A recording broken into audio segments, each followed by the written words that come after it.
Di sana dosen pengajar memanggil Ludmila dan memerintahkan untuk pergi ke ruangan rektor.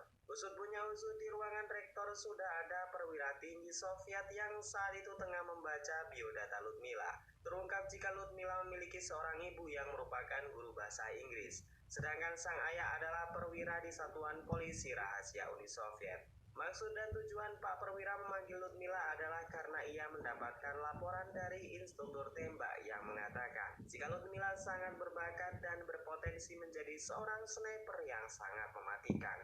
Ludmila mendapatkan tawaran untuk mengikuti pelatihan khusus sniper pasukan Baret Merah selama 6 bulan dan setelah itu boleh melanjutkan kuliahnya.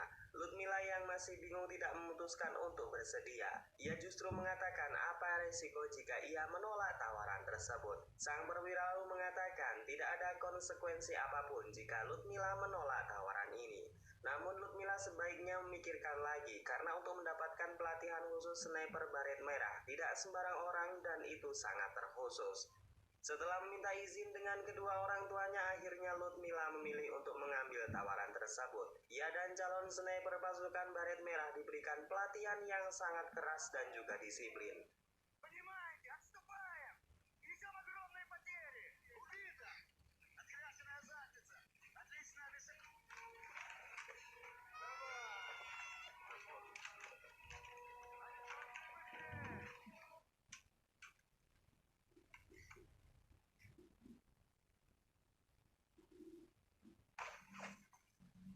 Bahkan mereka tidak membeda-bedakan wanita dan pria. Semua dipukul rata dan mendapatkan pelatihan yang sama beratnya.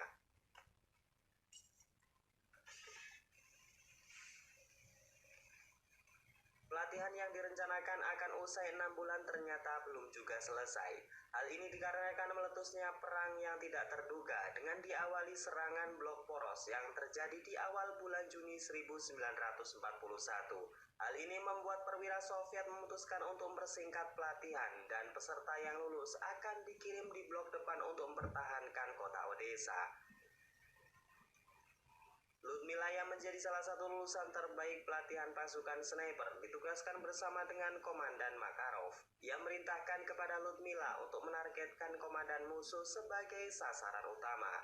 Ia juga memberitahu jika tank musuh dapat dilumpuhkan dengan menembak kaca jendela sebanyak 3 kali. Hal itu akan membuat tangki bahan bakar tank bocor dan meledak. Baru saja para pasukan Soviet mempersiapkan senjata dan amunisinya. Secara mendadak sebuah serangan musuh tiba-tiba datang dengan sekelompok pesawat pengebom.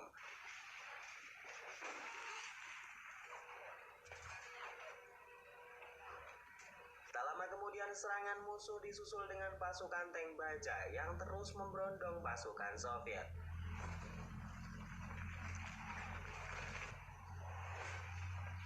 Ludmila yang baru pertama kali turun di medan pertempuran mencoba melawan rasa takutnya.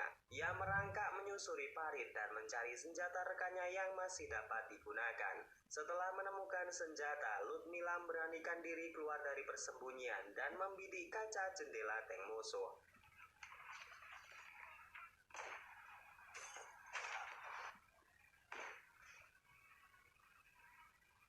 Dengan dibantu oleh Kapten Makarov, akhirnya tank musuh dapat dilumpuhkan. Ludmila kemudian mencari target utamanya, yaitu komandan musuh. Di sana nampak Ludmila ragu untuk mengambil keputusan dalam menembak. Jelas saja hal ini dikarenakan ia belum pernah menembak sasaran hidup, apalagi yang ia tembak adalah seorang manusia. Namun ketika salah satu rekan di sampingnya tertembak, wajah Ludmila terkena cipratan darah.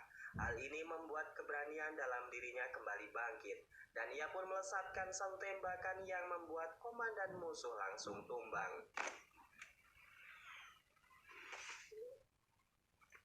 Tewasnya sang komandan membuat musuh mundur satu persatu, dan di sana Ludmila yang kali pertama membunuh seseorang jelas membuatnya sangat shock. Kapten Makarov yang mengetahui psikis prajuritnya kemudian mendatangi Ludmila. Ia memberikan sebotol vodka untuk menenangkan rasa takutnya.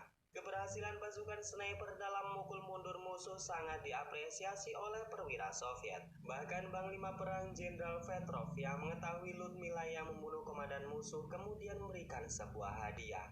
Sebuah senjata semi otomatis diberikan kepada Ludmila atas apa yang telah ia lakukan. Dengan bangga Ludmila menerima hadiah tersebut dan mengatakan, di depan para pasukan Soviet Ludmila bersumpah untuk tidak memberikan belas kasihan kepada musuh dan ia akan menggunakan senjata tersebut untuk menghabisi banyak tentara fasis. Setelah menerima senjata barunya, Kapten Makarov kemudian menyuruh Ludmila untuk membongkarnya. Tujuannya adalah agar Ludmila mengetahui detail dari senjata yang ia pegang saat ini. Karena hal inilah membuat Ludmila bertambah kagum dengan Kapten Makarov. Apalagi Kapten Makarov sangat sayang kepada Ludmila dengan dibuktikan selalu memberikannya perhatian yang lebih dibanding dengan tentara lainnya. Dalam berselang, Ludmila dipanggil oleh seseorang. Rupanya dia adalah Masa, sahabat Ludmila yang memutuskan untuk bergabung ke satuan tentara Soviet. Scene kemudian berpindah di malam harinya, di mana Ludmila dan Kapten Makarov terlibat dalam sebuah percakapan. Di sana Ludmila mendengarkan kisah kehebatan Makarov yang saat itu bertugas di Finlandia. Makarov mengatakan jika saat itu ia masih di usia muda dan memiliki semangat tempur yang berapi-api. Ia bahkan mendekati barisan musuh seorang diri dan berhasil menumbangkan 3 pasukan yang mengoperasikan senjata mesin. Mendengar cerita tersebut membuat Ludmila semakin kagum dan kini ia semakin sayang kepada kaptennya sendiri. Scene kemudian menunjukkan keesokan harinya di mana pertempuran kembali pecah. Kapten Makarov nampak kebingungan setelah mencari kemana-mana dan tidak menemukan Ludmila di persembunyiannya. Salah seorang regu penembak mengatakan kepada Makarov jika Ludmila telah berpindah dan mendekat ke wilayah musuh seorang diri. Benar saja, rupanya Ludmila tengah seorang diri membidik 3 musuh sama seperti apa yang telah dilakukan oleh Makarov. Makarov kemudian menyusul Ludmila dan menyuruhnya untuk kembali ke parit pertahanan. Ia mengancam Ludmila akan membawanya ke pengadilan militer jika ia mengulangi aksi konyolnya lagi. Sebenarnya nih guys, Makarov juga sayang kepada Ludmila. Oleh karena itu ia sangat khawatir jika Ludmila tewas dalam pertempuran. Di malam harinya salah satu pasukan Soviet menemui Kapten Makarov. Di sana Makarov diberi tugas untuk melakukan misi di tempat yang baru.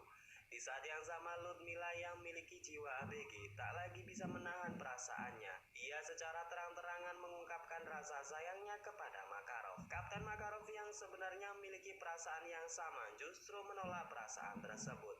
Ia mengatakan jika dalam perang ia berkomitmen untuk tidak jatuh cinta kepada wanita manapun. Scene kemudian berlanjut di keesokan harinya. Ludmila dan Makarov nampak sedang membuat parit pertahanan. Di sana Ludmila masih kesal karena cintanya ditolak oleh Makarov. Ia tak mau menerima kenyataan pahit jika harus berpisah di kala sayang-sayangnya. Mendengar jawaban tersebut, Ludmila yang kesal mengatakan jika Makarov adalah pengecut. Menurutnya rasa cinta seharusnya mengalahkan rasa takut akan kematian.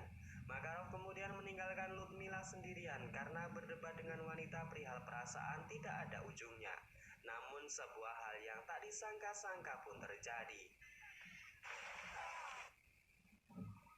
Sebuah mortir membuat Makarov terpental, namun beruntungnya ia masih bisa selamat. Namun di sisi lain Ludmila yang tadi sedang menggali parit sendirian mengalami luka yang serius dan bahkan sebagian besar tubuhnya tertimbun oleh tanah. Di dalam tenda medis Ludmila ditangani oleh seorang dokter yang bernama Boris.